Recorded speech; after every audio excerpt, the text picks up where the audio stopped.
I'm Noah Strikes. I'm a music producer, drummer, singer, photographer, videographer, and this is the Jelly documentary. Yo. Dude, it's been so long. Is this the Strike Studio? I'm Ryan Rain. I'm a songwriter. I play guitar. I'm a videographer. I'm half of Double Vision, and I wrote most of the songs for Jelly. If we can finish Wong 1 video and workout video like this month even. Dude, yeah, let's at least Wong 1. We need to work on the music video songs first. That's very true. I was listening to a bunch of 80s music for whatever reason one day in my kitchen.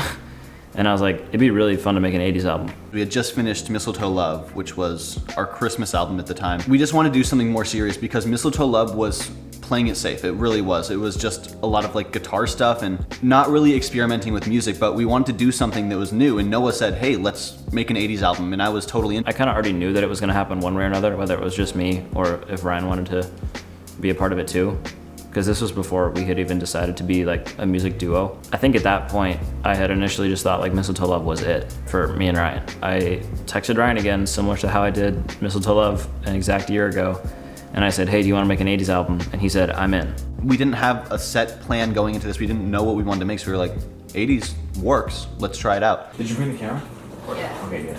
The new one? Dude, I got it like 2 hours ago. Really?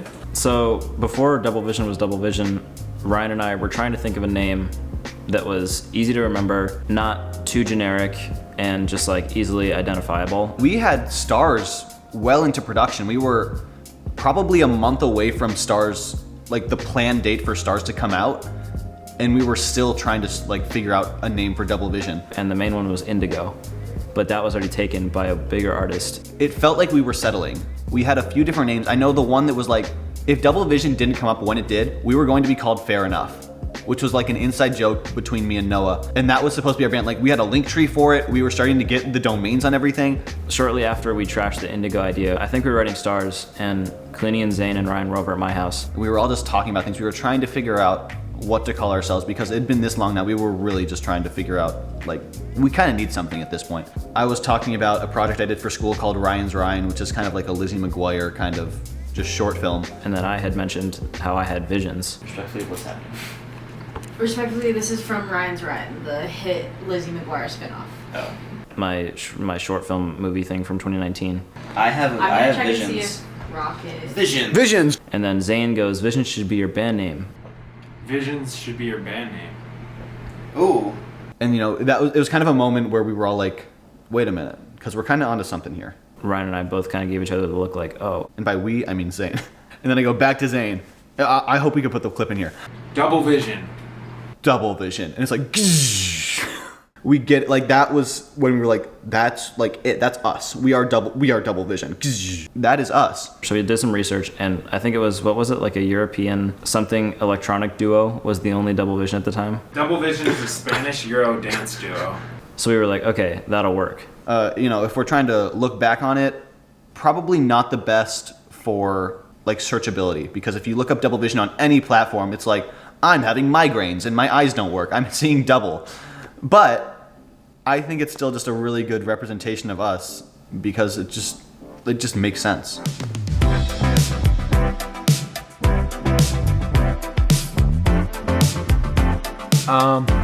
I don't want to toot my own horn, but I did name Double Vision, so when they do make it big, I will be making 75% royalties from literally everything they do. Yeah, where is the story for the chorus? Let's go. So, first verse is, Get out of a party. we just got out of a party. I want to keep this going with you because you're vibing. And then At least, like- chorus is like you're living, bro. Yeah, chorus is like, driving through the night, look at the stars. Yeah, like pre-chorus is getting into the car.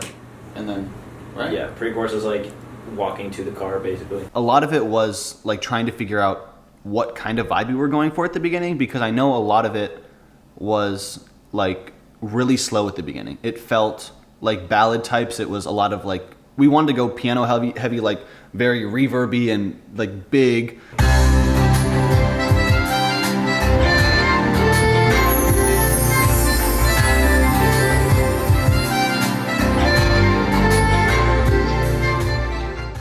I was envisioning some heartbreak songs, some like sad love ballads, like just more on the slower, like nostalgic 80s feel. One of the biggest things about Jelly was that we realized that, you can't write heartbreak songs if you're not going through it. And I, at the time, was not going through that. I think that's why Jelly became what it became, meaning a lot of like the party kind of songs that we wanted to do. I mean, if you listen to a lot of Jelly, it's about, secret romances and like going to a party. And I think that was just kind of a great reflection of how the process of Jelly was. We're having fun doing this every time we get together to have a writing session or to produce something new or find a new sample that we can use in a new song. It felt like a party every single time we got together. Because we have car, and then what else? Oh, B plot was performance, like you guys. We don't know. Is it garage or is it mountain? I think garage works. I invited Ryan and Zane over, and Cleany. I'm Zane. I helped write some songs on Jelly, and I'm a dancer in the Movin' music video. First stew sesh. And tell me if you like it. Okay. What is it? You're okay. Follow me and we'll climb. That's the first line. I heard a few songs at Noah's house. I liked what I heard. They were working on Stars, which I didn't know anything about at the time. They already had the music down. I was grooving to it. They let me kind of just ride along and give my input. Very open-minded.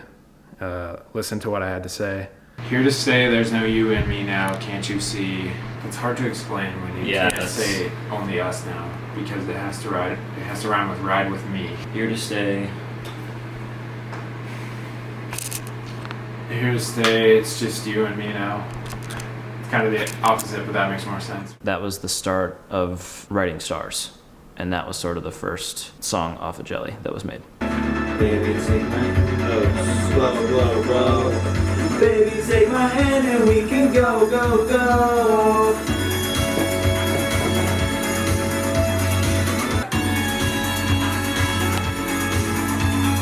Ride with me, go where the stars shine.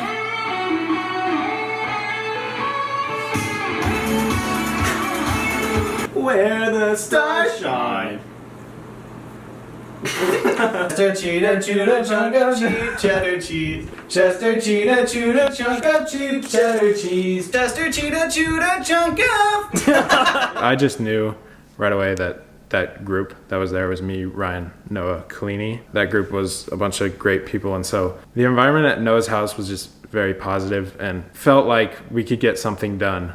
A lot of creative minds at work. So when we were making Jelly, I was more on the production side of things. I would find different samples and different beats to workshop and send to Ryan, and he would send me back writing demos, and we just kind of go back and forth. My main role was songwriting and melodies and such. Other than, I think Lord wrote all, if not just most of Electric, and I had help from Zane and Noah on a couple lines and some other songs, but for the most part, Noah would send me the demo and then I would write the rest of the song, the lyrics part. I really like songwriting and trying to find fun ways to like say things without just saying them directly. I love figurative language in songs. I'd send it back to him and then he'd say, ugh, yikes. And then I'd do, the second draft and then we'd get a song from there. But I was definitely more on the production side, making things sound 80s with synths and different drums. Yeah. Intro, outro, and then the new one?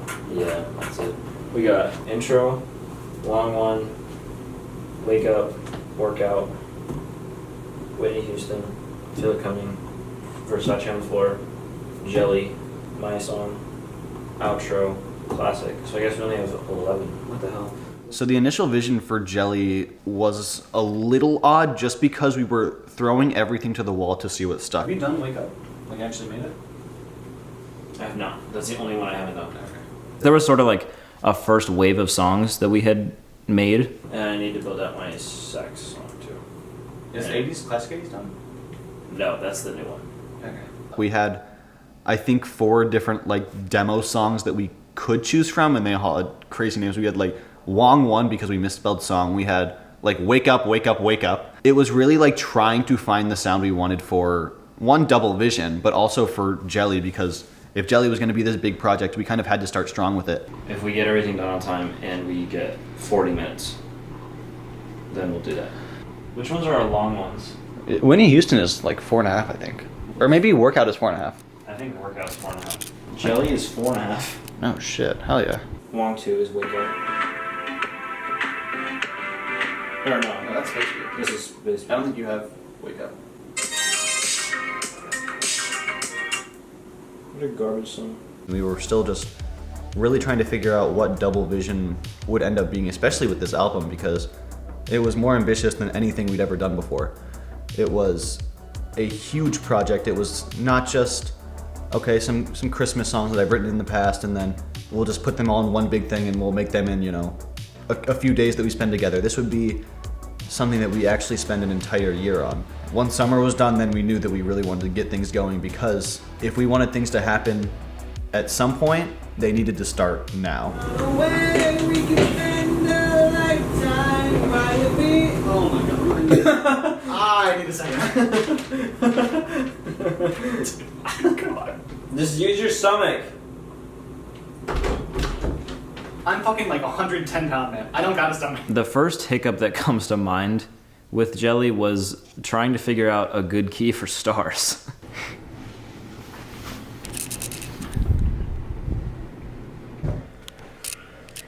They're gonna be like, whoa, this was in the doc that I watched. Wow. Shut up. And that's it. You were out of focus this entire time. Don't know what to do. Dude, why isn't my voice sounding right? Don't know. Dude, it's like I gotta get in my flow.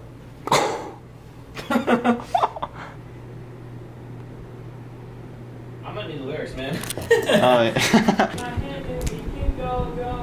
So these are the stresses of music making. I don't know. I say that as if it's like awful. It's not like awful. It's just like it's not. I'm not gonna say I'm a good singer. Like I can sing. I can get the notes out. But like I have limits, and these are outside of them. So if you hear Strikes in the background recording his chorus, don't mind it.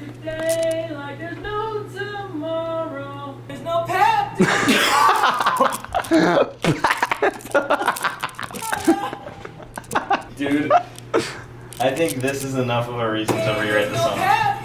Dude, the thing is, we literally, it's in the wrong key. There's nothing we can like rewrite about it. That's the problem. What do we do, man? Did I remake it in a different key? Dude, how? With what time and also with what experience? It's not, it's a simple song. It's a bass line. Okay, how long would that take? I could do it in a day. So I can literally have it done tomorrow. The drum is a sample. The drum's its own thing. The guitar we did in MIDI. No, that guitar. Yeah. What about the other one? No more down. Unless I played it, I could play it. Maybe D sharp? Would that still be too high? Well, I can't hit the E. That's the thing. Like, the E is the one that I can't hit. Yeah. But I don't know if I can hit D sharp. But also, like, I don't want to be like C, because then it's like, you know, another song in C. You know what I mean? That's very true. So basically, life sucks, and now we are infinitely farther back than we were already. Stars just had a certain quality to it. It has that radio single energy. I've always felt that way about Stars. And we didn't know it at the time, but it wasn't exactly right for us in our vocal range, but it was right for what we wanted Jelly and the debut of Double Vision to be, so we knew that we had to stick with it no matter what. So we wouldn't rewrite any of the melodies. We just pitch it down. Basically. I think so. Okay. I mean, the melodies are like good, I think. Yeah. It's just can't hit them. Yeah. Either way, we would do whatever it took to make this song work, because this was going to be Double Vision. Go a little bit softer on that second I. We brought it down a couple keys, and it just didn't have the same energy. It just felt weaker. Just wanna leave the city. Like 79th iteration of Stars. Take 800. Take 800 of Stars.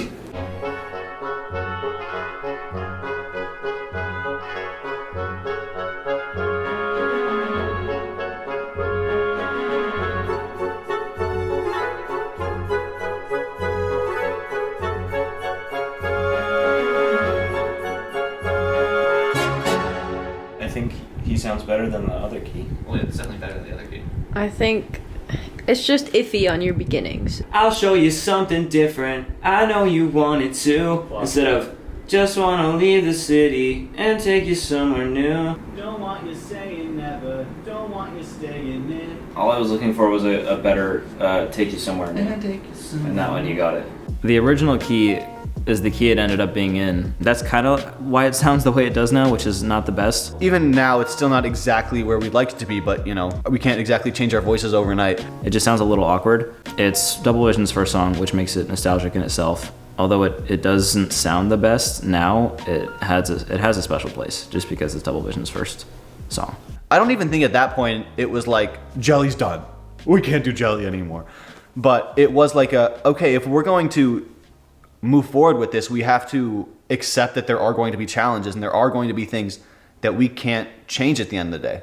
For lack of a better term, we're gonna have to adapt to it.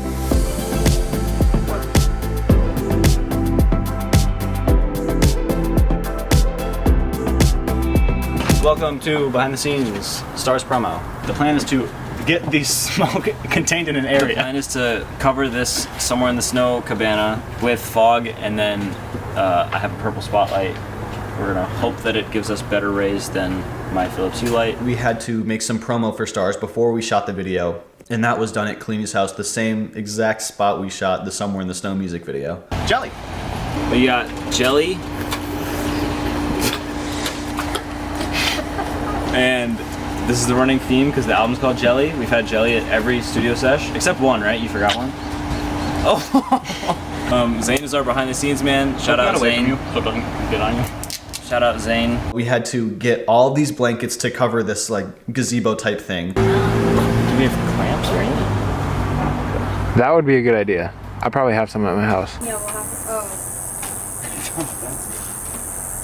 I say we get this set up. We see how the fog starts Do to it. look, Yep. and then we. Hey, you got the fog machine out here? Yeah, get it started.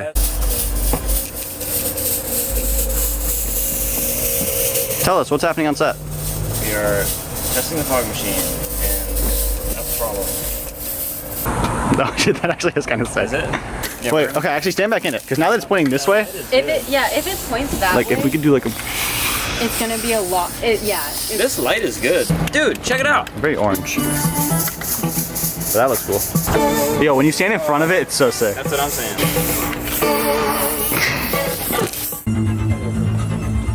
That's sick. Do we need more fog in front of the, like, in front of Kalini? Yeah, that might be a good idea. We had to use 2 different fog machines to fill it up completely to where you could barely see 2 feet in front of you. I think they had to take the. Hear me out, hear me out.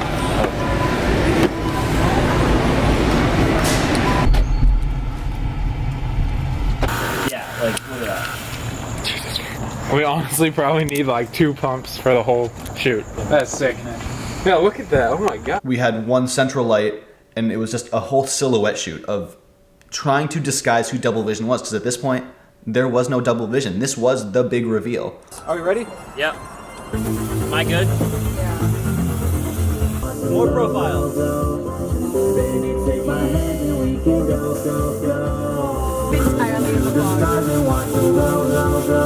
Oh, that's so sick. I'm gonna wait. Okay, ready? I'm gonna walk into it. Oh. This was Double Vision's big reveal. This was their first time actually showing who they are going to be and being more serious about it.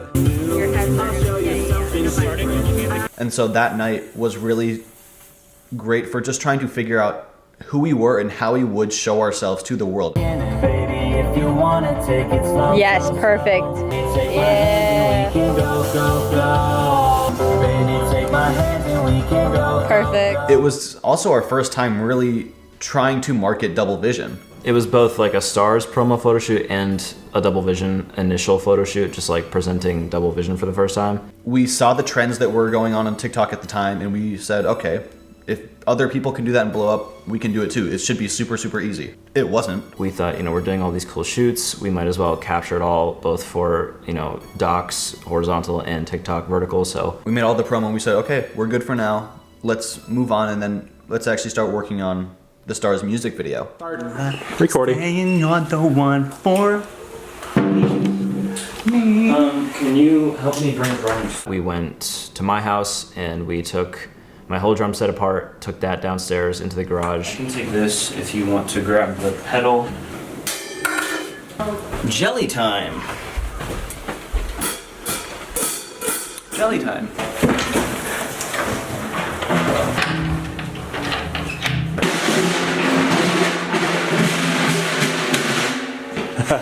Ryan used my guitar, and then we just filled the whole garage up with fog, turned the purple lights on again, and just filmed like a cinematic concert garage music video. Mom? Dad? Yeah, don't look at the camera. Help! Don't, okay, shut up. Why did it go okay, it just went green, but keep doing your shit. Mom? Dad? Help! Somebody hotbox the garage! And then like I'll close it, and then we'll all wait out here. I'll grab the garage door opener out of my car or something and have it in my pocket, and then it'll just be like a follow shot of us walking up and then it'll open. Maybe close it like most of the way, so you can just crawl under. But don't ruin your fit.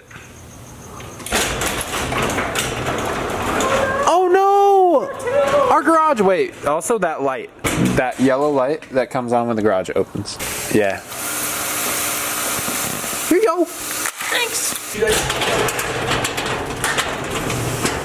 I'm confused. What shot do they want? They want to walk into the garage? They're gonna walk up, open, and it's just gonna be like a shot of their feet, kind of. We can always start the shot with me just grabbing the guitar. I'm ready. Ready?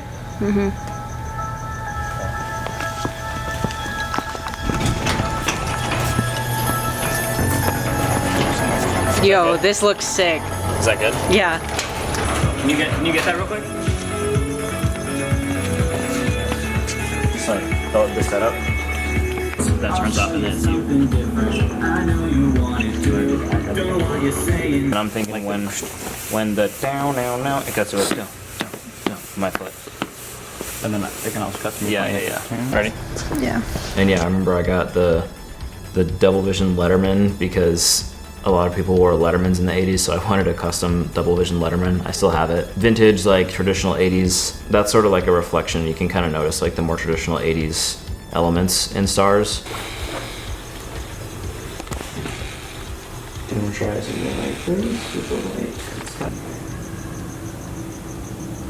Okay, let's get rocking. No time for stopping when another body's just beginning. Baby, if you wanna take it slow, so baby, take a breath and let you know. So we started filming and we ran into the problem. It was supposed to be something of a live performance music video version where Ryan's singing and playing guitar and Noah's on the drums, you know, killing it because that's what he does. Garage wide open in a densely populated neighborhood at 11 o'clock at night. So we had to be real quiet. Noah was just hovering over the drums, not being able to touch any of the drums.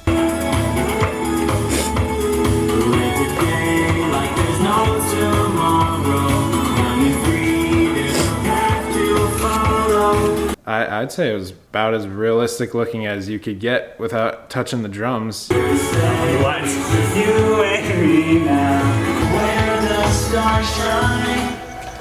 Yo, that looks sick. Good. And so we shot the entire garage shoot first because it was really easy access because we just did it in Noah's garage at the time, and then it was just us and Kalini shooting and Zane behind the scenes making sure everything went smoothly. The thing is, Stars was originally supposed to have a second half. It originally had much more than what ended up coming out because what came out was the purple foggy garage shoot. It's a little bit of an 80s editing style, and it's like two people in a garage just singing a song about after a party, let's ride to where the stars shine. But there was another half to it. We were supposed to be showing what was happening, showing the story of the song, which was these people leave a party and we're having the time of our lives. This night isn't over yet. Let's drive away. We'll drive into the night and never look back. We were gonna have the car mounts with the night tunnel light shot stars. Pre-chorus can be starting the car lights turning on, like, You know, stars. I was just saying words at that point. you're gonna go out super late at night, no one on the road, just get the single, vintage truck going down the road. Aubrey had her old truck that we were, intending on using.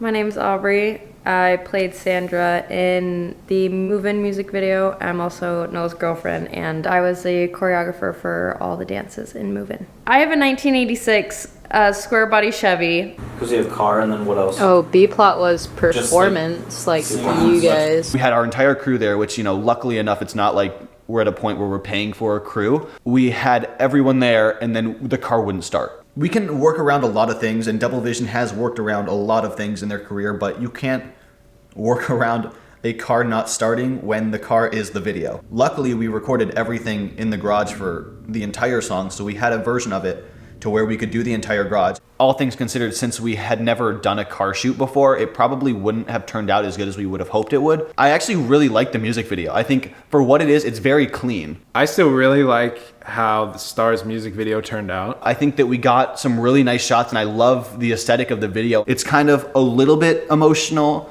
but at the end of the day, you're having fun. It's Stars. Stars is actually pretty good in my eyes. It kind of means a little more to me because it's something I got to contribute at least a little bit to. I liked the process, and it was my maiden voyage with Double Vision.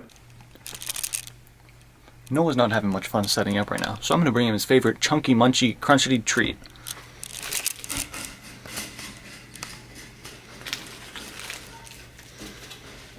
What you doing there? I come with a peace offering. Did you bring jelly? I brought jelly. This is how real men take their jelly. Got jelly on my pants.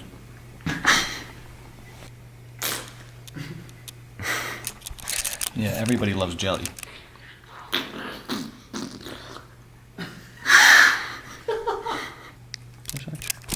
So go to your local grocer and buy some jelly today. Things kind of slowed down video and promotion wise in the winter. Through a Screen came up. During that time, I wrote a Christmas song because it was coming up to winter. We released Stars in November, and then I always just love writing Christmas songs during Christmas time, and I think it's best to write songs when you're feeling an emotion. Originally, when I pitched it to Noah and everyone else, it was something where, okay, here's a song, let's do this for next year because we have so much planned right now. We can say, like, we'll have a song in advance.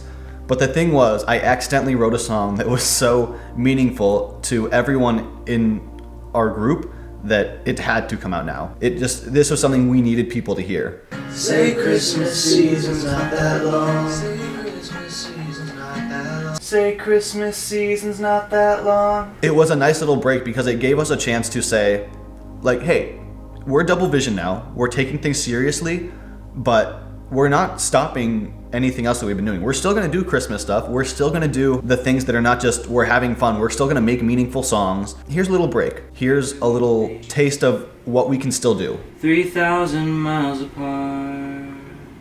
That was good. That was a super quick time crunch just because Ryan wrote it and then we had like 3 days to finish it before it came out like the next week. Stars was such a long experience. That song specifically was really taxing on all of us because we just spent so long on it, and it was our debut and we were super nervous about it. We didn't know how people would respond to it. Luckily, the response was really great. We are very critical of ourselves. We have incredibly high standards for the things we do with Double Vision. After that, it gave us a moment to say, like, okay, we can chill out. But then things picked right back up again with Electric. Lauren said he wanted to feature on this one. Just the one. This is the classic one. Yeah.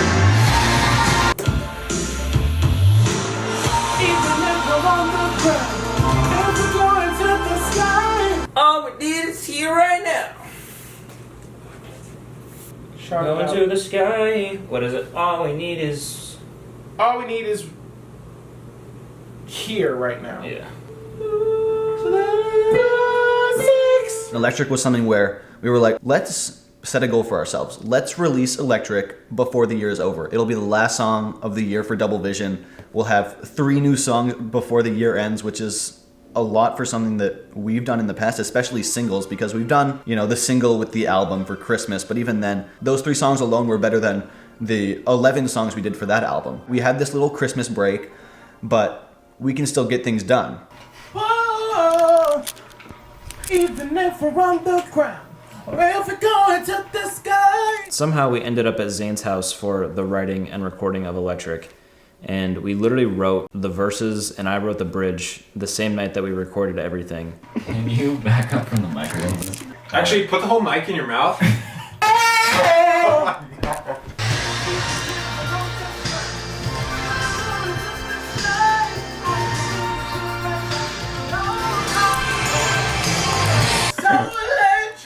Oh my god. Did you want some tea? I think you should get some tea. I think you should get some tea, respectfully. What kind of tea? Peppermint. Oh. Yeah.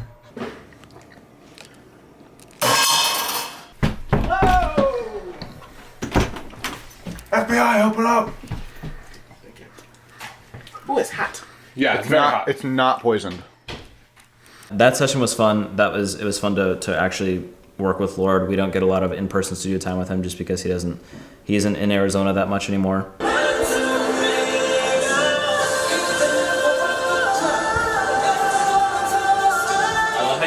you do that on purpose? That was one where we wanted to give him as much directing input as possible because that was really his song for the album. That was his feature, his writing. Everything was really his on that song. See just what we're meant to be. Even if we're on the ground or if we're going to the sky, all we need is here right now. It'll all come back to us. Shout it loud and make it. Electric was really his child of the album. Oh, not his Lord child. That's not where I'm going with this. It's so electric. Whoa, it's so electric. Whoa, it's so electric. Whoa, it's so electric.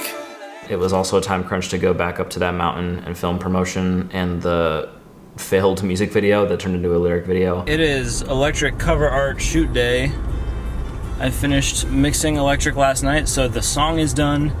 So we're gonna upload it ASAP, hopefully upload it tonight if I can get everything done. The way the Electric video happened was at the time when we released a single, we wanted a music video for it. We thought that was like how things had to be. Every time there was a release, there has to be some sort of video to go with it. And then Saturday is the Electric video shoot. We knew that it had a very earthy feeling to it.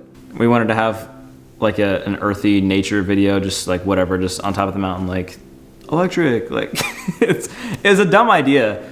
Yeah. But we brought all of our gear. We had to carry everything up to the top of this mountain so we could shoot a music video. And it was like right before sunset because we wanted some sunset shots. We're like out of breath. I was sick for that shoot, so I already wasn't feeling good. We get up there and then we just stand on top of the mountain just like awkwardly dancing while Kalini's like trying not to slip on the rocks. And the drone was cool. Ryan brought his drone. The drone looked good.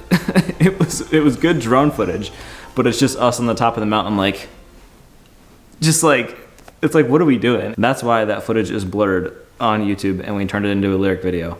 At this point in Double Vision's career, and honestly still now, Double Vision doesn't really go into things having a plan, which is, a pretty fatal flaw. When you do a shoot like this, especially when you don't have a backup plan, it's very difficult to know what you're doing. And to be completely honest, it was the first time with Double Vision where it was like, if we release this, that's embarrassing. We did not want that going out into the world. Which song on Jelly is your favorite or was your favorite to make? My favorite song to make? Movin'. My favorite song to make was Movin'. I'm moving, I'm striding.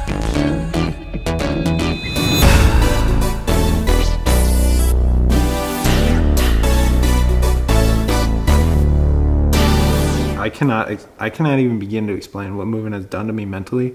We knew this was going to be the most ambitious thing Double Vision has ever done. We had started Movin', and this is a whole timeline in itself. Movin' was almost its own experience, and that was something that was constantly being worked on behind the scenes. But the music video can just like repeat twice. And it's like we're outside of the studio and we like hear it. And we're like, what the fuck is that? And we walk in the studio with and then slow motion glasses off. Ryan Rainey No Strikes as Double Vision. Since the first demo I was sent, we knew that it was going to be the song. This was not just another song on Jelly. This was the song on Jelly. This was going to be its own era. Thank you. Dude, this song is so good. Like, even while Stars was in its final stages, Movin' was moving pretty far along.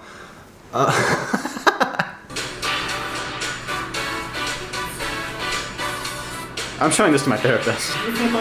We knew we just wanted like a crazy home workout type of video. If this was going to be an 80s thing, we were going to hit on the 80s things, meaning we were going to hit on the 80s workout videos. I knew I wanted that song to have some attitude and sort of be like, oh, I'm better than whoever you're, messing around with right now. But also, it was weird just because we had to make it like a workout song.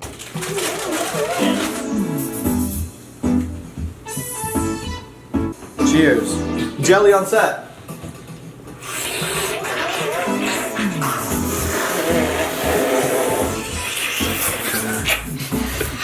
I was like workshopping every night when I would go to the gym and just sit in the steam room. I just put my headphones in and listen to the Movin' instrumental and just like workshop different melodies and lyrics and just concepts for the song. I brought my writing concepts to Ryan. I had some draft lyrics. Me, Ryan, and Zane revised them, just slowly chipped away at each concept that I had made until we got the final lyrics to Movin'. We can write this song. We do. We have 2 hours, less than 2 hours. Sing it to me. The original? Yeah. The way you walk, the way you talk is something that I've never seen. Something that I can't believe.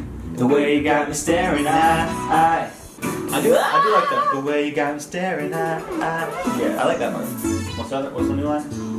You can do way better, you can do way better. Where does that happen? You can do way better, you can do way better, you can do way better. 3. Movin' was with Ryan and Zane. It was one of the only, if not one of the better writing sessions in person that we had. Can we find something that rhymes with like staring at? Blaring at my Karen. Karen, caring, daring, tearing, herring. Comparing. They'll do something with. Okay. This is why you're on the team. Because you said one of the words. Yeah. You wrote some lines out there, Zane. I wrote some lines on Movin'. I wrote some lines on Movin'. I wrote a few lines on Movin'. I wrote a few lines on Movin'. I couldn't tell you which lines, but it was. He can't compare I wrote the lines, he can't. I wrote the line, he can't compare an eye, and I would argue that. We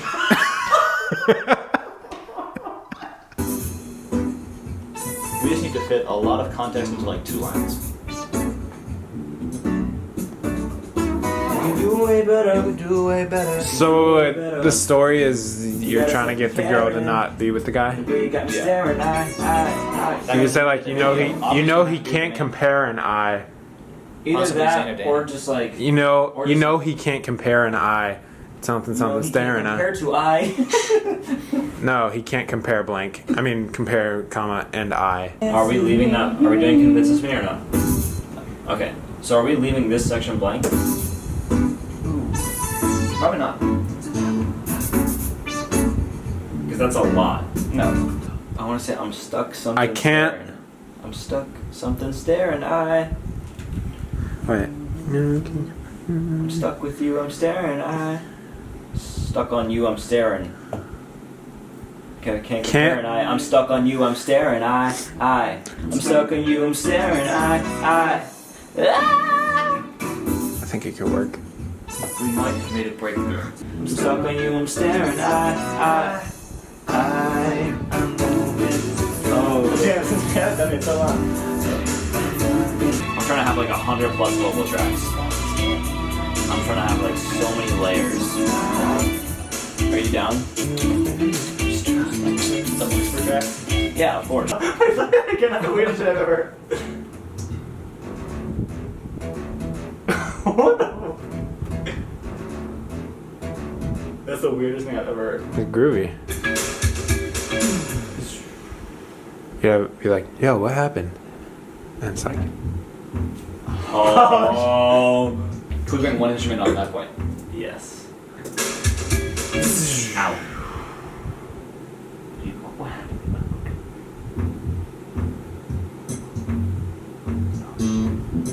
And then the black lights come out. No, dude.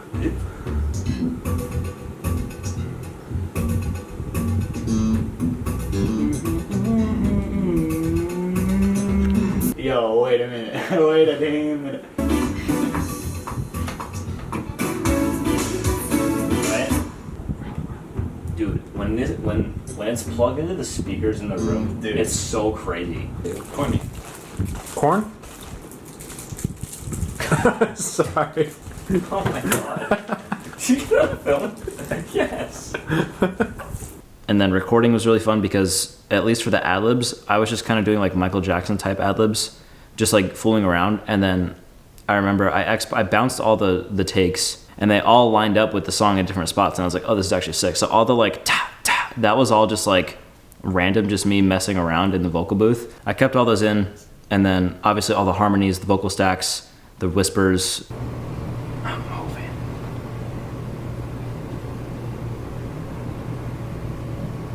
I'm struggling. I'm moving. Oh, this kind of sounds sick. Dude, want me to hit up the stew and see what it sounds like? This Movin' is a really heavy song production-wise, so that was one of the more fun productions just because there was a lot to tackle. Producer shit.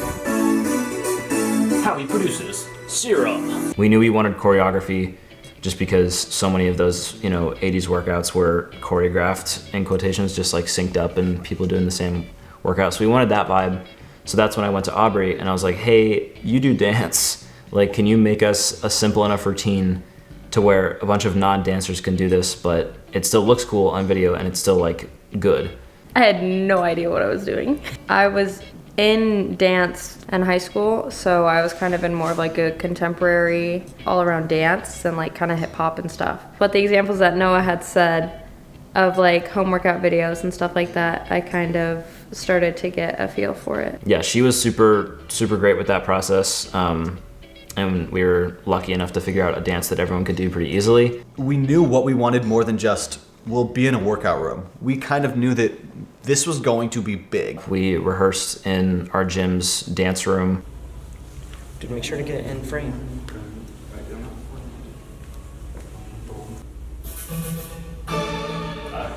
Yeah. Was Sunday our good day? Oh shit.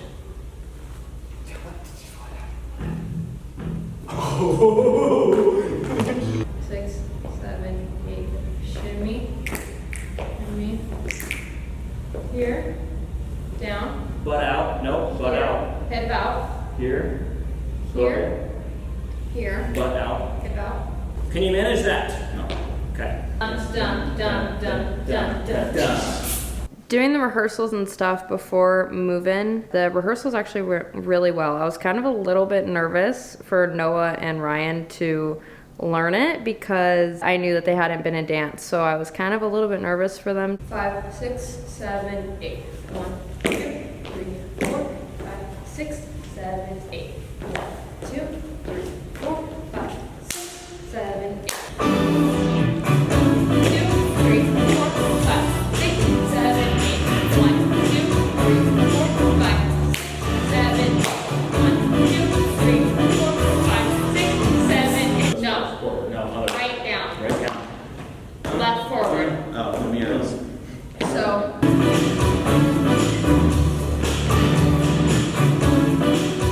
'Move-In, the choreography isn't really like complex or anything like that. It's pretty simple, especially for beginners and stuff, because I knew that we didn't have like people that had been in dance and stuff before. But they did really well, honestly, and they picked up really fast on it, which was great. Ryan and I were doing costume research, like trying to figure out the color palettes. Purple, pinks, and blues, and wristbands and headbands and tracksuits.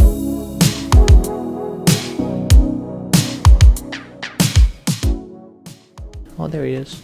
Turns out we need to get outfits for this video. Yeah, we gotta figure out the dance clothes.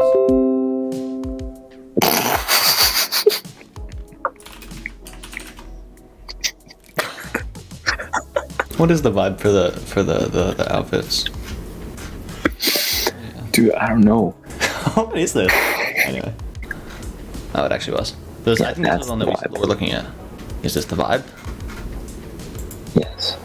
I don't know if we're doing the neon jump or tracksuits or if we're doing the short look, because the tracksuits would look better and we would stand out more during the group dance. Like, we're the only ones in the tracksuit, and then would the boys the be other in like these kind of things? Yeah. I'm thinking, actually, what we could do is me and you are in tracksuits, Zayn and Danny are in short shorts, Yeah, like and this the girls are in.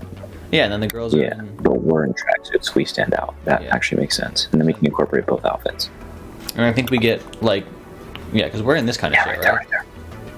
Yeah, it's literally those. Hopefully not this one. Hopefully we go have something better. But, yeah, like, we're in this kind of this stuff. And then we get, like, matching short shorts and leggings. So they all look the same, but, like, you know... Goddamn, like, these ones are absolutely vibing. But... Yeah. A little out of the budget. Anyway. Here, select a size. Select a medium. Medium. How much is a medium? Oh, fuck. Damn. Dude, respectfully, I don't know, man. Dude, I don't know. I'm getting some good money from this cat sitting job. That's our character name for the video. Smithies. We get like a vintage sign that says Smithies. I'm not rocking with the color palette. Yeah, we get a vintage sign that says Smithy's Workout Studio. That would actually be really funny if it said like Smithy's Workout. Yeah. Dude, that's the song name. That's the song Smithy's name. Works. That's the song name. I don't know if we're calling it Smithy's. Yo, why not? That's funny as hell. The Smithy. Smithy's Workout. Dude, that's it. That's literally it's literally not, respectfully. What's your favorite Double Vision song 10 years from now when we have a, you know... I really love Smithy's Workout by Double Vision. You know what? Mess it. Let's just call the entire album Smithy's Workout by Double Vision. From the creators of Mistletoe Love, we bring you Smithy's Workout. My favorite color palette is the blue, pink, and purple. Yo! $5.98. What would be cool is if we could figure out a way to make a D and a V look like a lightning bolt. During the bridge, because it's like all the instruments cut out, you know, for at least like a little bit. Yeah. We figure out how to do a black light in there. We get the neon sign, and then it's like neon lights on our shiny jumpsuits. We're all like fucking. It's, you know what I mean? You're not gonna believe this. The spotlight I got is a black light. Fuck, dude. Okay, hear me out. Because could you imagine all of us fucking doing our choreo? We're still doing the solo choreo, but we got fucking black light neon signs in the back. Dude, tell me it would be the sickest shit of all time. That would be very sick. I'm in. Yo. Can we get the shoes? We found those tracksuits, luckily, that are like now iconic to Double Vision. They've been used, you know, dozens of times in promotion and videos and stuff like that. I knew I wanted Aubrey to sort of be similar to us, so we got her sort of the same colors and just made it like girly enough and still 80s enough, but still cohesive with our outfits.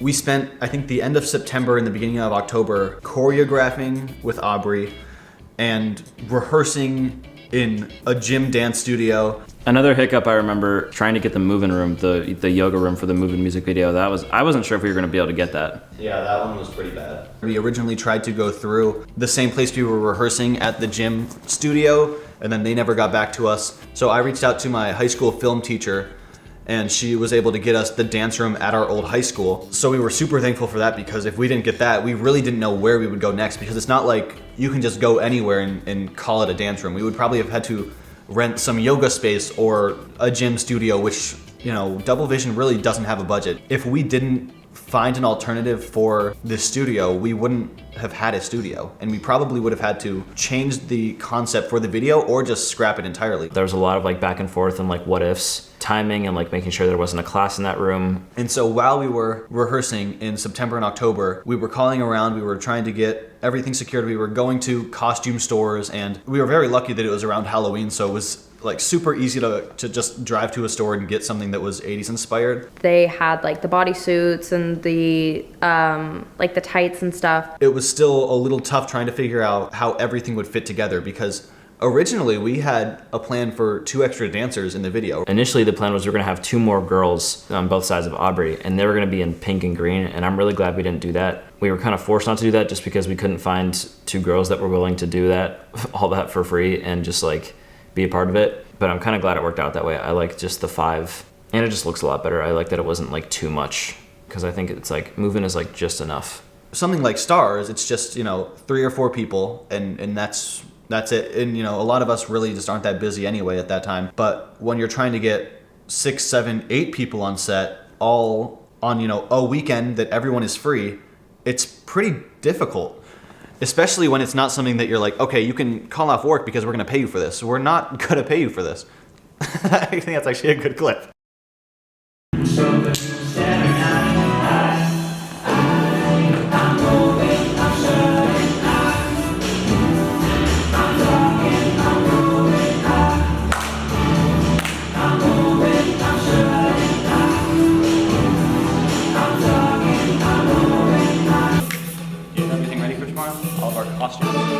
I have it all in a suitcase.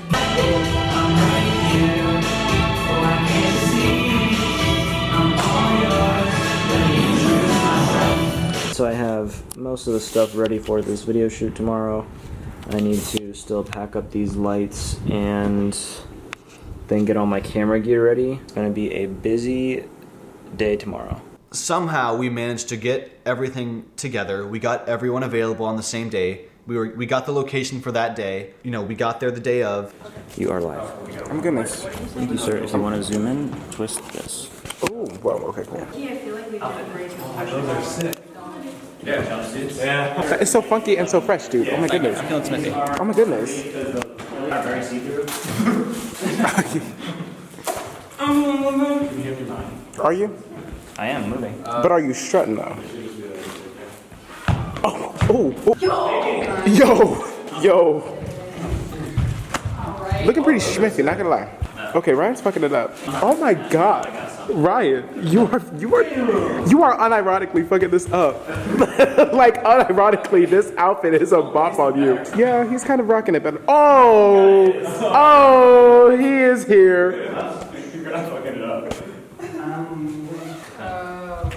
Okay, fuck it up, Zane. Okay. Uh-oh. He putting the light up Skechers on. It's getting serious.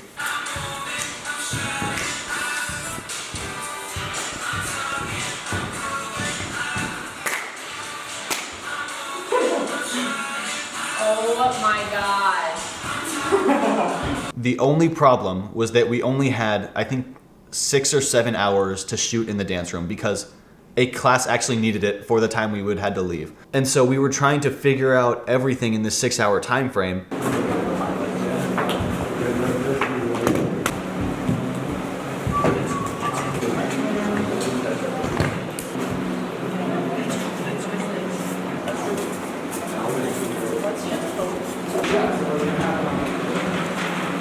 We don't have time for this shit. Oh. We had Lourdes behind the scenes. So how's it coming? It was a little stressful on set. You doing all right? No. If I start recording, this whole thing shuts off. Okay. So I won't get any of the info. So we have to make sure like the exposure's all ready when lighting's set up. Oh my god, how are we feeling, Noah Strikes? Battery. Dude, I'm a little nervous because we're behind schedule. Getting ready, we were putting on makeup, we were making sure our tracksuits were on right. A bunch of people doing a bunch of stuff at once, like Kalini setting up her stuff while I'm, getting the treatment to my phone so I can look over the shot types, and, Ryan getting dressed, getting all the lights set up. Aubrey teaching Zane and Danny the choreo and them learning really fast, which was great. I don't know. Can we just do like a little If you can't do it, Just move your feet. It doesn't matter. We had all the choreo. The choreo was done. Me, Noah, and Aubrey, we had all rehearsed at that point. We had it down. God, you are killing it. I'm not gonna lie. He's eating it up. The only thing was, while me and Noah were still getting ready, Aubrey was teaching Zane and Danny how to do the dance. Okay, so Zane, It was pretty simple, so they got the hang of it pretty quick. then you're gonna go like this. 1, 2, 3, 4. I showed up there, me and Danny showed up there, and we were the background dancer guys. Teaching Zane and Danny was they did a lot better than I thought that they were going to, especially for the first day. Like, this was the first time they had seen the full choreography, the first time that they had even like tried to do the choreography, and they did a lot better than I thought that they were going to. More than one focal length. It's just like your cut. Like stand further back or stand further, because you're just doing the reach, grab, reach, grab, reach, grab. Never danced in my life, you know, where it mattered. So learning that for the first time, honestly, it was pretty fun. I didn't think I would like it, but it was a new experience that, you know, it was fun in the end. It wasn't like a hard dance to learn, so I think it was really enjoyable. Oh my God, it's double band. That was like our first thing of, okay, we just need to get them to do it right, and then we'll be good. We can figure out the rest of it. A lot of go, go, go at once, and it just felt chaotic in the best way. I really enjoyed being on the set of Movin'. The entire project was, I would say it was the most fun as far as music video and creating the song. Lord was really good at behind the scenes. He really captured the energy of the shoots. Okay. Honestly, I think you guys should drop an album called One View. Why that? Because like that could be like character development, you know? What's it called? Character development? No. One View. One View? Mm-hmm. Instead of like double vision, like One View. Like we just, no one's watching our shit, One View. Oh, sweet. Yo! Yo! I want some chunks. I want chunks. I want some chunks. I want chunks. How's the jelly, Ryan? Grape jelly? You want to take this over, Lord? Yeah. Kind of my job. Yeah, that was like one of my favorite shoots that we've ever done. Kalini on main camera. But do you want like middle beat shots or like for the most part like? I mean, for switch shots. What we do is, and then we Movin' just felt more professional to me. Getting the dance room, having like an actual place to be, and even being on a time crunch, even though that wasn't so fun in the moment, just made it feel more real. filming everything and being like in the production, it honestly wasn't as nerve-wracking as I expected it to be. I don't know why I felt like I was gonna be nervous. I mean, I had done dance shows and stuff, so I kind of just acted like as if it was that. I'm stressed to get it done, but after these first few runs, we'll see how it's going. Okay. We'll Yeah. be out of here in 2.5 hours, and we haven't really started filming yet. How do you feel your dancers are doing?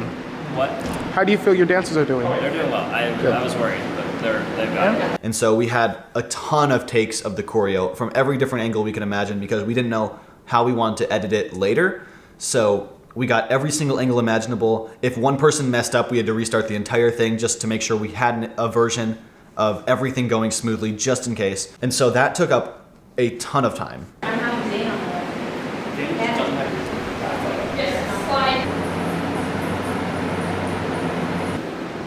Oh, that part's gonna be. Yeah. I think that's good. That's good. And of course, you know, we're Double Vision, and at the time we did not have really a plan besides the choreo. And then we realized after we were finally done with all that we really only had a plan for the chorus of this song. It's not like we had choreo for the entire, 3-minute runtime. It was only chorus, chorus, chorus. It was even more behind schedule than we thought we would be. What if we tried like this?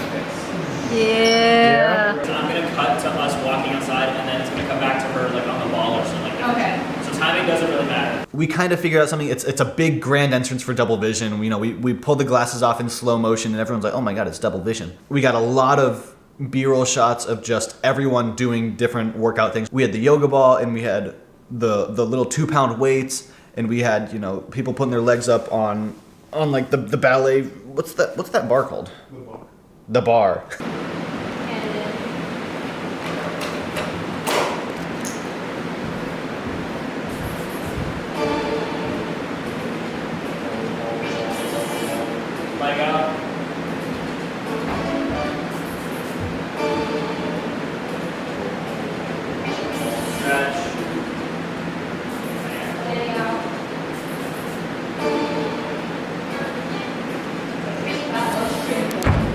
But the problem was we were running out of time. And then we realized, okay, final chorus is different. We don't even have a shot for the final chorus yet because that's supposed to be like the lights turn out and then it turns on black light and it's all glowy.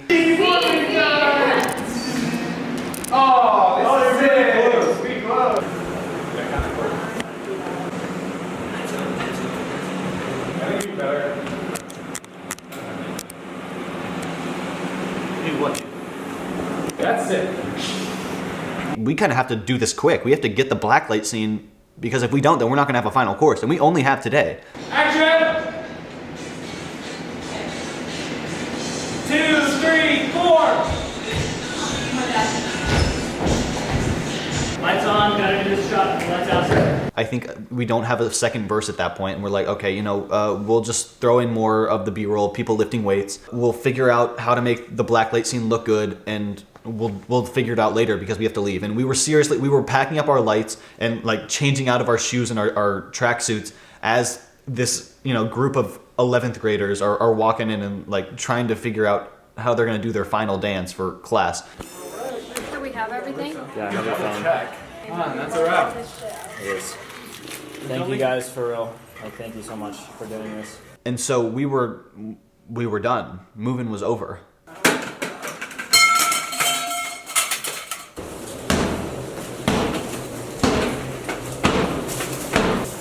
How do you feel, Mr. Sparks? I'm a little concerned. I knew that we needed a second day after we filmed the first stuff because I knew that it wasn't exactly what Noah and Ryan wanted. Thank you, bye, Lord. We did not finish everything.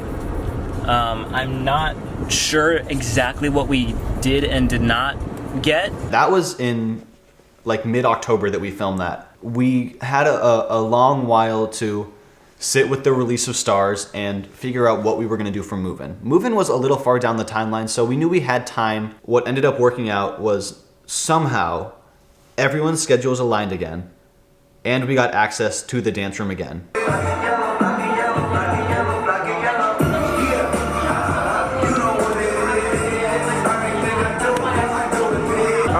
Oh no.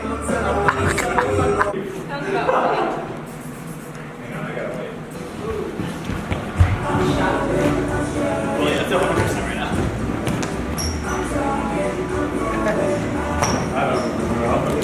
This time, we knew exactly what we needed.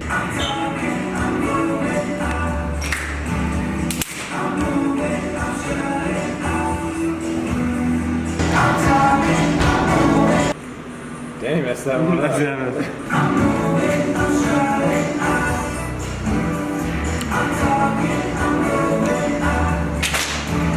We knew that we needed to get the second verse, we knew that we needed a better blacklight scene, and we knew we had to get a couple more things just to round out the shots we didn't get right the first time. But we go in the second day, we go in with a plan. It's still double vision, so it's a little like, we'll figure it out. But we do manage to get everything. The blacklight scene looks so much better than it did the first day. Yeah, is the thing reflected in this light? Purple's more like double vision. Yeah.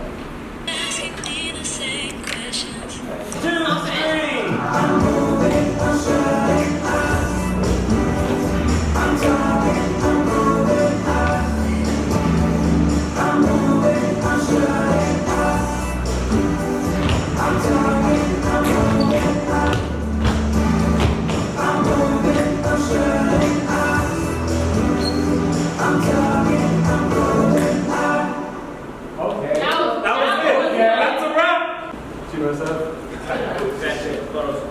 We get the second verse, it looks so much more fun. We have some movement with the camera, and we have some more like blocking in the video, so it's a lot more of a story, and it's a lot more just fun visually. It's less of just a camera on a tripod and we're standing around singing the song. Kelly Tour. What I want, you see it now. You can understand. I'm a better man. You're right here, so close to me.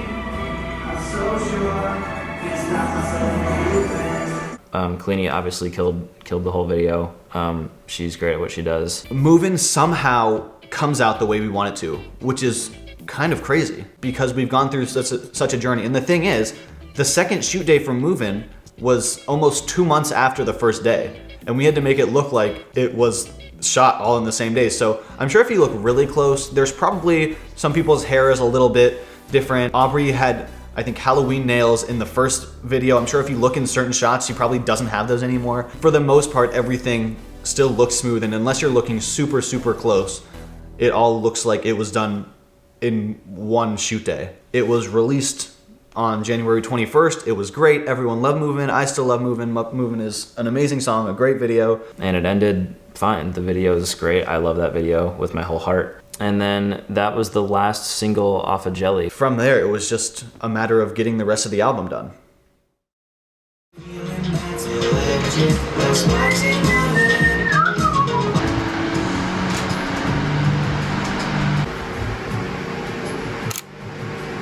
Again, loser. Ugh.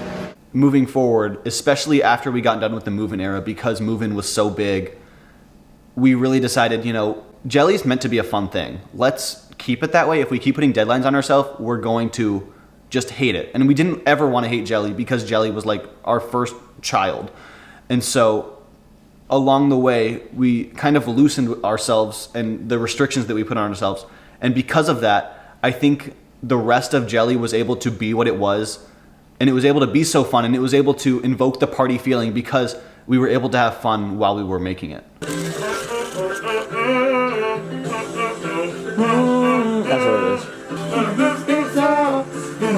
it is. It was a ton of behind the scenes stuff. We didn't have to worry about making a music video. We had some things in the works. I know we wanted a Jelly music video at some point, but there was never like a set plan, and it wouldn't really work timing wise, and we'd have to cast other people that we didn't know, and giving Double Vision's track record, it wasn't the best that we couldn't really keep up with our own shoot days, so we didn't really want to have to include anyone else in there.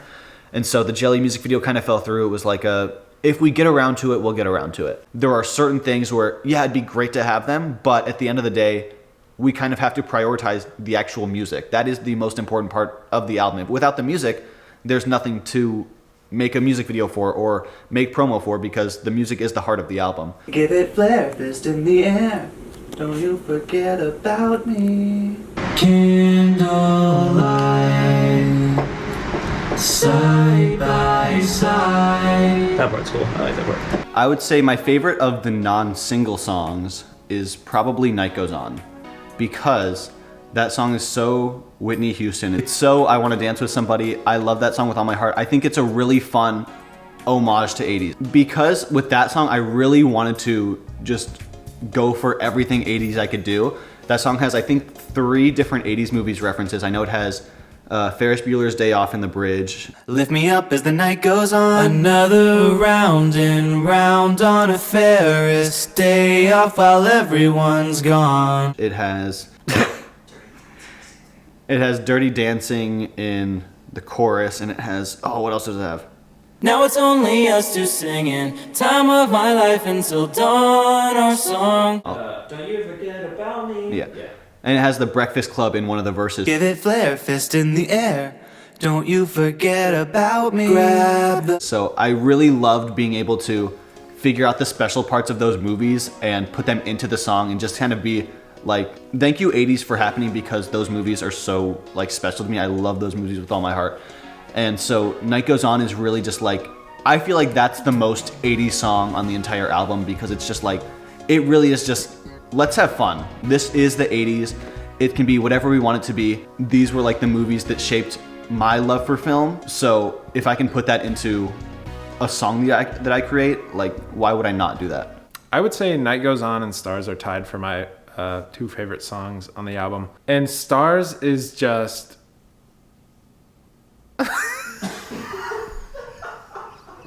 Stars might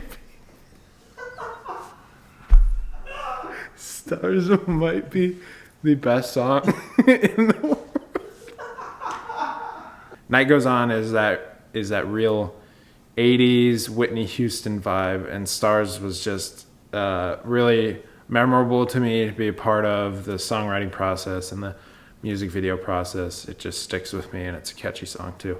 Along the way, we had to find the rest of the album, but in a way that kind of connected everything and had a little bit of a flow between songs throughout the album, so it wouldn't be just like you're jumping from this emotional ballad to so it was really fun trying to figure out how we would connect all these things. So during all of the behind the scenes stuff for all of these songs, we knew we wanted a cool way to promote them, because at this point we've been doing all of our research on, you know, how to blow up on TikTok, how to promote a song as, you know, a beginner artist and all of these things, but none of them were really more than like post every day about, hey, my song's out, check it out. And we just never felt like that was us. We never wanted to be the people who were like begging a potential audience to stream our song. And so we decided that we were going to have a little bit more fun with it, because we were so serious with the music. We wanted to have fun and keep it light with the promotion for it. And so we said, you know, we're doing an 80s project. Why don't we do some fun commercials? The commercials for the Smithy branded products. So we sort of had the idea to make products around our songs and then make commercials for those products. It's sort of just like a less direct way of saying like, hey, go stream our song. It's like, you know, we're making the branding for the products, we're coming up with the product ideas, and then we have to figure out a way to tie all of that into the song. The first commercial we worked on for Jelly was a little drink called Diet Smith. So Smithy, so Smithy, so Smithy. I mean, it was basically 1-to-1 with Diet Coke. Let's not beat around the bush here. Introducing Diet Smith. Diet Smith doesn't really tie into Night Goes On, even though that is like the song for Diet Smith. We watched a ton of old 80s commercials like for cereals and different food products, and we knew we wanted like the rotating can shot and like the little, you know, drip of condensation down the can. We had Ryan's mom print out the Diet Smith label with her Cricut machine, and then we sanded a real Diet Coke can and then just like exactly placed the Smith branding over the old Coke branding. And then we were able to just throw together like an old vintage style, like, oh, enjoy your favorite soda pop commercial. Your favorite new soda pop. So we wanted it to be kind of a satire on these celebrity endorsement things where it's so obvious that the celebrity just doesn't care and they're just doing it for a paycheck. So we had Double Vision as characters kind of talk about this amazing new product, Diet Smith. They're talking to the camera and they're saying like, I drink Diet Smith all the time in the most monotone voice possible. Just take Double Vision's word for it. We're Double Vision and I drink Diet Smith all the time. Of course, at the end of the commercial, because all of them really do promote the album at the end of the day, at the end of the Diet Smith commercial, we have the thing where it's like, buy Diet Smith and you get a free copy of Jelly, the album, on a CD. That was our first time trying to have some fun promotion for a song, which ended up being Night Goes On. Electric is like this big, powerful song. It'd probably be some sort of energy drink, electric energy. You know, we wanted that like traditional like football field Gatorade, like, it's so electric, electrolytes, like, you know, football coach yelling at you, just that kind of vibe.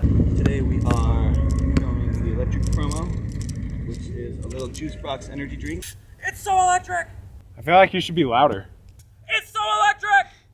Yeah, that. It's kind of a Gatorade type commercial where, you know, it's a coach and this sports player who's just really not good because, you know, they just don't have the drive to do it, but then they drink electric energy and now they're great and they're getting everything done. They're catching footballs, and if you drink electric energy, you can blow up a football, but just by squeezing your fist. Gives you superhuman speed and strength. You know, I had the ref shirt on, I had the whistle.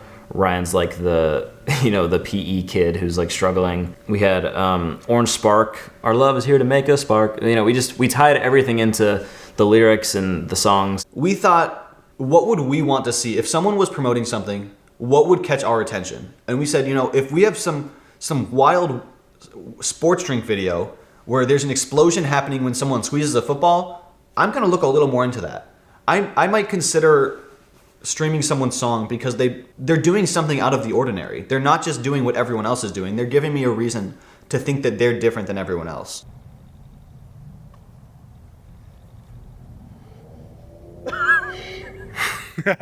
And then we had what was probably one of our most fun shoot days, just because we got to do whatever we wanted and we didn't have to have a plan going into it.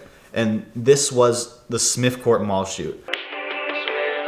Welcome to Smith Court Mall. We literally just filmed in the mall. We just branded it as like the mall in the Smithy world. Me and Noah got in our moving tracksuits again, and we just walked around and did our thing. And we had Cleanie like filming us from pretty far away the entire time. And so we got a lot of looks that day. It was very funny to see how people react to us in that environment because we're wearing 80s neon blue, purple, pink tracksuits just in the middle of a mall on a random summer day. So we got to talk to a lot of people that day about the album and kind of why we were doing things. I really love that shoot specifically, and it was just like a couple hours at the mall. But I really loved it because we just got to do everything in the moment and we didn't really have to have a plan. Like I think there's a thing where we're eating in the food court and we were like, okay, if we're advertising a food court at the mall, what are we gonna do around here? There's this place selling really awful looking chili dogs. We need to get a chili dog, and we got it, and it was the most disgusting looking chili dog we have ever seen. And in just one of the shots, I think, is it you, Noah, that eats the chili dog? It is. And so Noah has to eat this disgusting looking chili dog on camera, and it was so. It was not great. It was not great. And I had to keep eating. And yeah, we had to get. We didn't get this shot, so we had to keep eating it. It was just a really fun way to promote the album. And then of course there's Smithos. Did someone say Smithos? Double Vision! We knew Smithos Mixed Berry would be the main product, and we knew we had to do Movin' with whatever the main product was. And a lot of the old 80s cereal commercials were like, get your vitamins in, like, you know, part of a balanced breakfast. So we were like, Smithos is made with 8 essential vitamins and iron to get you ready to move and strut. you know, get moving, get active with Smithos Mixed Berry, and then Mixed Berry is just like the Double Vision signature flavor. In my head, it was always just because the moving colors were kind of like Mixed Berry. Yeah, we made the Smithos cereal box. Ryan looked up some old cereal box designs and just sort of went off that, and then we just used blueberry Cheerios for the Mixed Berry Smithos. It was silly. It was supposed to be like an old school breakfast morning, you know, Sunday morning commercial. And then we put our Double Vision twist on it with including the weights in the box. It's like this 8-pound dumbbell in a cereal box. It's just like, what's going on? This is 121. KSMF. And one thing for promo that went through the entire span of Double Vision was Smithy's radio. 121 KSMF. We knew we wanted like an 80s style radio interlude kind of transition. I think it was often a week before the song came out. So we kind of made like a little mini series out of it with Smithy's Radio. So there's 2 radio hosts. They're not Double Vision. They're not Ryan Ray No Strikes. They're their own people. They're written as their own people. This is just adding to the lore so we can make things make sense in the future. And so they'd give like little advice things and they'd talk about the weather. You know, their favorite band is Double Vision, and they talk about Double Vision. They would always just promote Double Vision. They say, Double Vision, a new song coming out. Listen to it next week on this date. And again, that was just another way to have promo for the songs. You know, instead of just saying, you know, oh, my song's out, it's like, you know, radio style intro. We're sitting there with like the mics mounted up. Radio style show. It's supposed to look like, you know, an old radio lounge, and then it's us talking like, oh, did you hear the Double Vision? It's more stupid 80s stuff, but it was just fun promo. It's less boring than just saying on TikTok, go stream my song. No shade to anyone who does that, but we just wanted to have fun with it. That was probably the closest we got to, hey, we have a new song coming out, please listen to it. So Smithy's Radio was something we kept for not only all the promo, but that was something that made it into the actual album of Jelly. It's right in the middle of the album, and it perfectly transitions into Jelly and moves you on to the second half of the album. But it was something that became such a big deal promo wise that we were like, this kind of is so ingrained into what Jelly and Double Vision is at this point, we need to include this in the album too. It is Wednesday, April 20th at 12:14 a.m. Jelly is done. We've put a lot of time into this, and now it's done. Still have 2 more songs, technically, but that's for deluxe. Snapchat. Yes. 11 songs. 2032, 12 a.m. in New York. Jelly. Ready?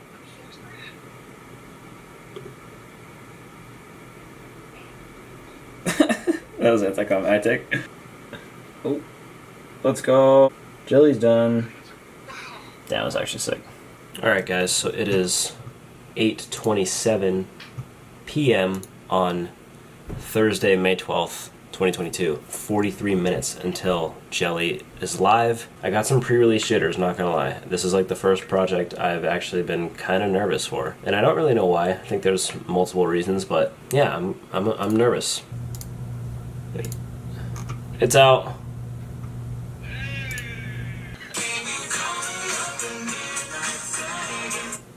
Spotify breaking caused our lore to not add up. We said it's about 14 minutes after 9 because Smithy's Radio is at the 14-minute mark in the total album runtime, but Spotify broke for 3 minutes, so now it's 9:17. Oh god, we're gonna see if the jelly transition worked. Oh shit, it's clean! Let's go! Let's go! It's mid. I feel like they could have just delivered more. Wasn't really elevating, and the mix was a little low. Good work, everybody. Good work. Good release.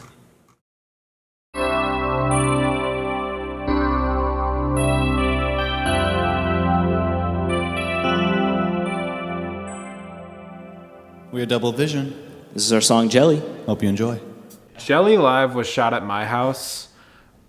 I thought it was cool.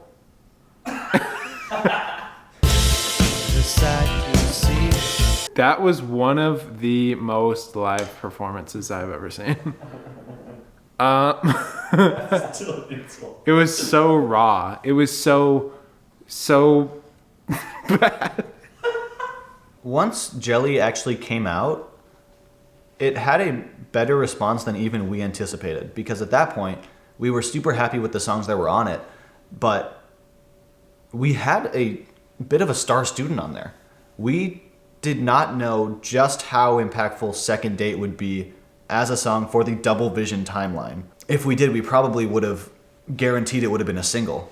It had all right of a response. It wasn't groundbreaking, but it was better than we anticipated, and people were liking the way it sounded. It's just kind of fun. It feels fresh. It feels different. Things didn't really pick up until we released Deluxe. Because on Deluxe, there were 3 songs that were mixed again in a different way than on the original Jelly album, that being Jelly, Streetlight Reflections, and Second Date. I was in the studio again with Lord during the summer. He had just gotten back from Berkeley, and he was like, you need to make these drums hit way harder if you're gonna be re-releasing these. So I was like, okay, let's open up all the projects, let's remix the drums, make them hit harder. Second Date was sounding really good that night, and I was really feeling it. I was like, man, this song is just, Second Date is like the song for me. Like, it just, everything works so well. I just love how it sounds. And the thing about that was, in whatever weird stroke of luck, it doesn't matter how much effort we put into all these product commercials, all of these things where we're actually showing off what we're doing.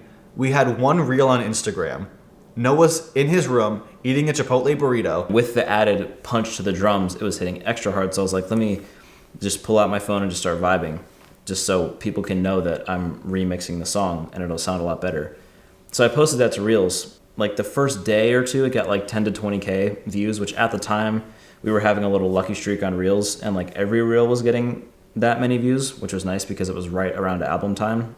And then like on the 3rd or 4th day, it passed 100K, which was wild because that was like the most we'd ever gotten on a reel, I think was like 20 or 30K. So to already triple that was insane. People don't know what Second Date was. People don't know anything about anything, but somehow that was the reel that went viral. That was the one. How many views does it have now? It has over 1 million views now, and somehow that was something that got people interested enough to look up the song, find the song, realize they liked the song. It hit 1 million, and that was our first and still only million view video, and that drove a lot of traffic to not only Second Date, which was already out, but also to Deluxe once it came out a day or two later. I forget exactly when I posted the reel, but it drove a lot more traffic to our Spotify page, and that was just really cool to see, and that many people hearing that snippet of the song. So in a way, while we kind of bash on Deluxe because it was rushed and it wasn't great for the timeline and it was kind of taxing on our mental health, without Deluxe, I would have never remixed Second Date, and I never would have made that video, and we never would have gotten all those eyes on our song. So in a way, Deluxe kind of made Second Date the song that it is today. We knew people liked Second Date. That was the one within our crew. That was the one that people were like, okay, this is the song. And even extended crew. My favorite song as a song is Second Date. You know, it wasn't just like me, Noah, and the regular people. Like, Lord was 100% on board. I don't give a damn about any other song on that album. Second Date?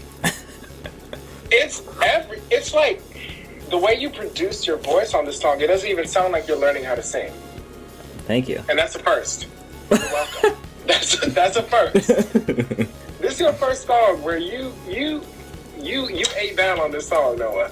So whatever the hell crack you put in this fucking song. No, listen, because whatever the hell crack you put in this song, I'm gonna need you to make a whole new album to put that crack in it and fuck Jelly. You fucking improved on this song, Noah. Thank you. I'm You're too really kind. happy that this album took as long as it did. Because, Me too, kind of. yeah, because this album was a growth period for you. Yeah. I mean, shit, just from Electric to this. This song is a banger. Fuck the album. I'm so serious. I'm so serious. And what I'm about to say, this is a good thing, Noah. This don't sound like a Noah Strike song. Thank you. Fuck the album. That's what I'm saying. Album out, second date in. Dude, that's what I'm saying. This was one of the songs we also were able to show Sadie on FaceTime. Hello, yes. So, second date. Oh my god, no, kids, can we talk about it? Can we talk about Because can we actually break it down? Because Can we break up the date? no, because my reaction yesterday, for literally no reason, like there's no reason why you had to go that hard. None. At all.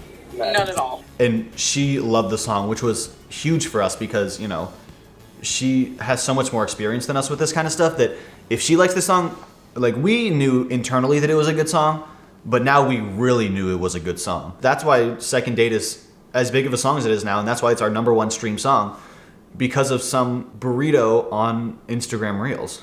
Up until that point, everything was fine. And then we had to rush to get a deluxe out in a reasonable amount of time.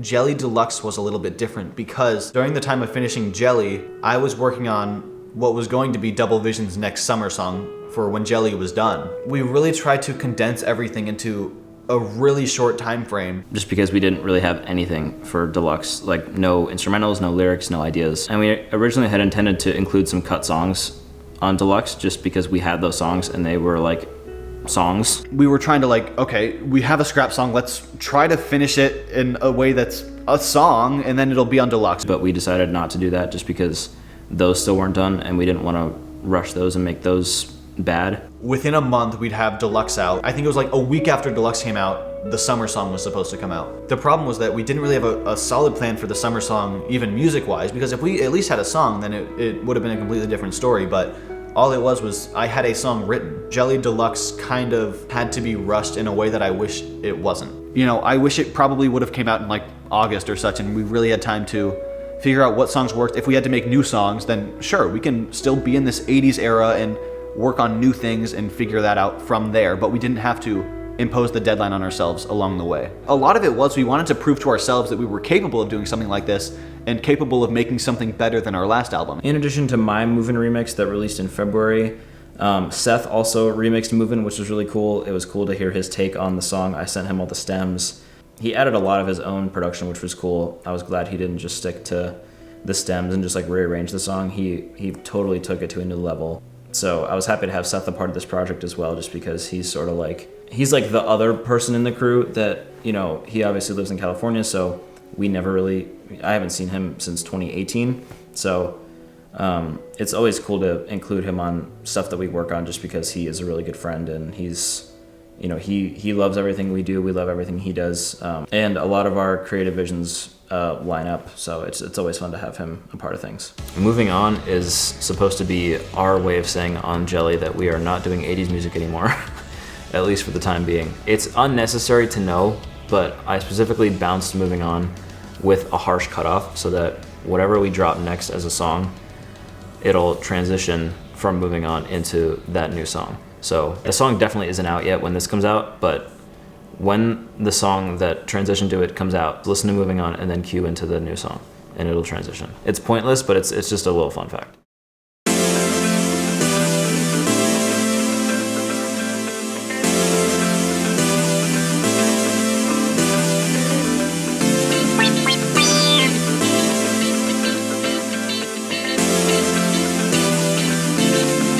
Gonna be so jelly.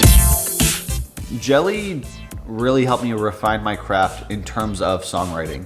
Jelly was like my first real, this is a song, this tells a story. I love storytelling type songs. I'm a huge fan of Taylor Swift and how she makes a lot of songs that tell a story. I really like Betty, just for the record here. But I really love telling a story through a song, and Jelly helped me figure out the best way to do it without coming across as like real hard narrative. A lot of the songs on Jelly, they tell a story, but they tell it in a way where it still feels like a song. And I feel like there's a very thin line between just telling a story that happens and still having like something that you can sing along to. If I'm listening in the car, I want to sing the words because the words still mean something. Moving forward into things like my next project, Not Love But Close, it helped me realize what works and what doesn't when you're trying to tell a story. The biggest thing was that songs are a lot more emotional than they are narrative.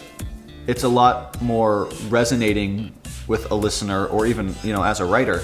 And so Jelly was really great at helping me figure out what worked and what doesn't. Some may call me just a stupid fan, but I would say I've been supporting Double Vision since day one. I'd say I've been supporting them since day -1, honestly. I've supported Noah and Ryan through, whatever stupid shit they're doing.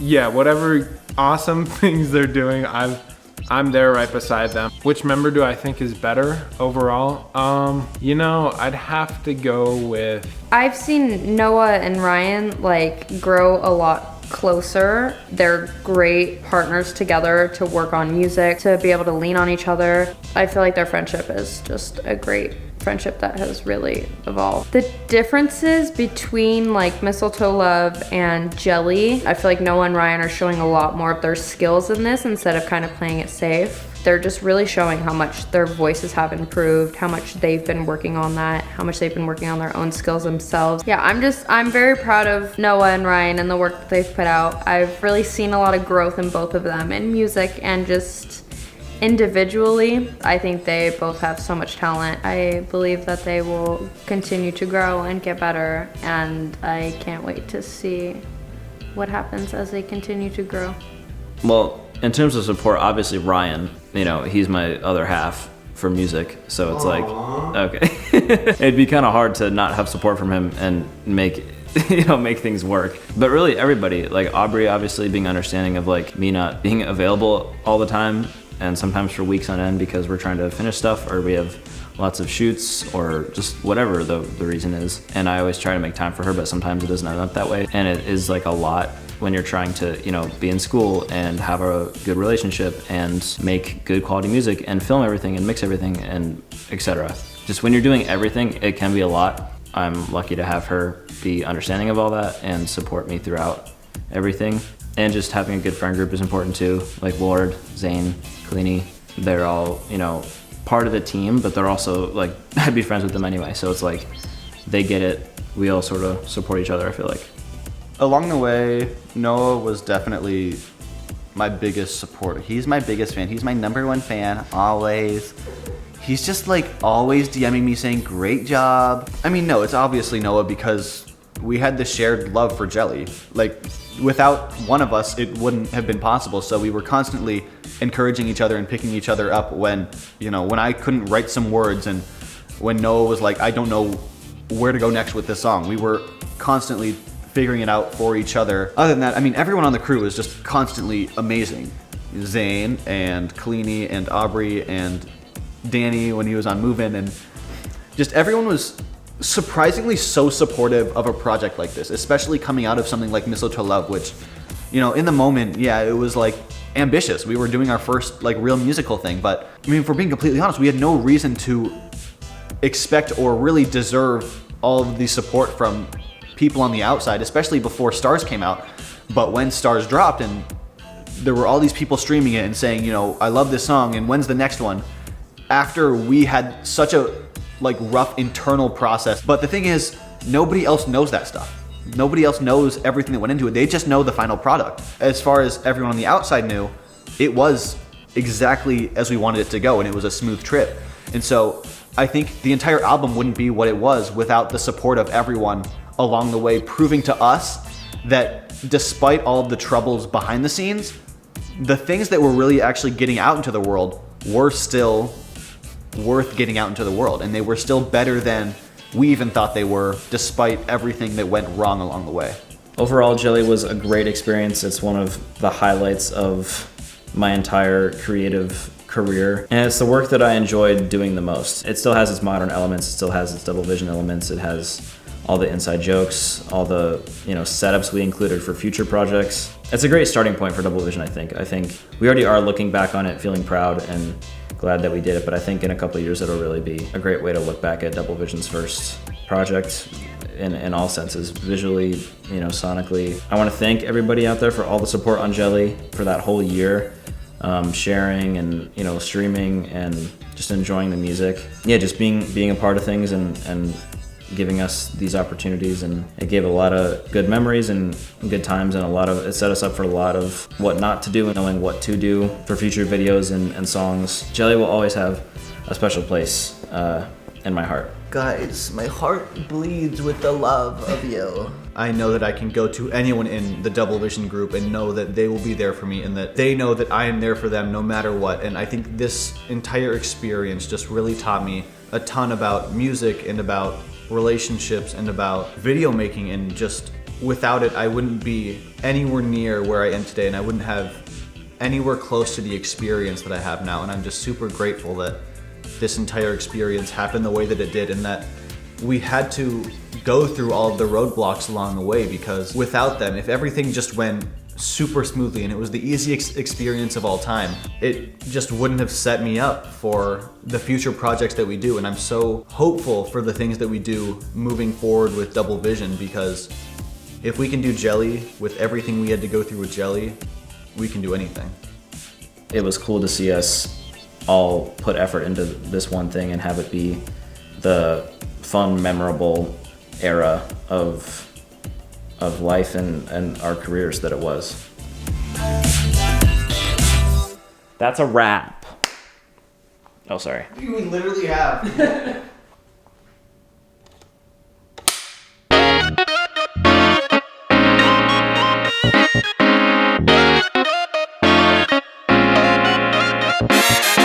Feeling that's electric, like sparks in my head. All you had to do was smile. Take you back to my place. You're leaving my bed, but you could have stayed a while. Then you call me up at midnight, begging till the sunlight, saying you're the one for me. Me, tell you that I feel the same way. I don't even know your name, but when's our second date? Wake up in the morning, driving me wild. I can't get you out of my mind. Reaching for the phone, but holding the line.